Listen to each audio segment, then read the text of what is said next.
بسم الله الرحمن الرحيم السلام عليكم ورحمة الله وبركاته. هلكن وروكسن ميديا كسر هذا 10 كي سدحات برشة كمبيوتر كا 10 ذي كوباد يلباد وحن كسر هذا لنا كمبيوتر كا يسده وشقيه 10 كي لباد سده كلا وحن كهذا لنا فائدوين ككمبيوتر كله هاي هذا 10 كان سدحات وحن كهذا لدونا فائدة درده وكمبيوتر كله هاي disadvantages of computer فائدة دروين كا وكمبيوتر كله هاي There are waxaa jira some disadvantages qaar ka mid ah faa'iido darrada as the advantages of computer siday u jirto faa'iidooyinka computerka sida uu u leeyahay faa'iido ayuu u leeyahay faa'iido darro.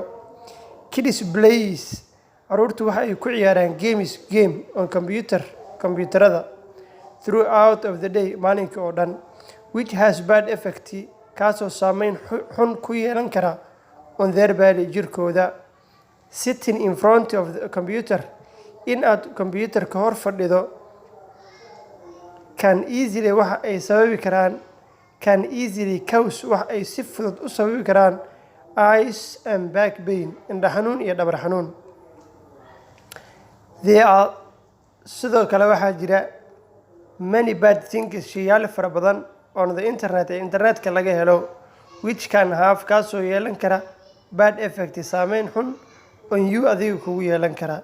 waxaa jira shayaal xun oo internetka ku jira kaasoo saameyn xun kugu yeelan kara waxayna ka mid tahay faa'iido darrada uu computerku leeyahay. Your personal information xogtaada shakhsiyadeed can be stolen waa la xadi karaa while doing online works on your computer marka aad shaqo internet u isticmaalayso computerkaaga because waxaa jira qolooyin lahaay hacking ama hackers oo computerada xogta ku jira xada marka la isticmaalayo online which can cause kaasoo sababi kara your financial loss dhaqaale inuu kaaga lumo. Therefore sidaas darteed it is necessary waxaa lagama maarmaan ah to take proper precaution inaad taxadar wanaagsan samayso marka aad computerka isticmaalayso. halkaan haynoo joogo 10 kii saddexaad ee barashada computerka oo maanta aan ku soo qaadanay faa'iido darrada oo computerku leeyahay. la soco 10 ka afraad ka faa'iideysi wanaagsan.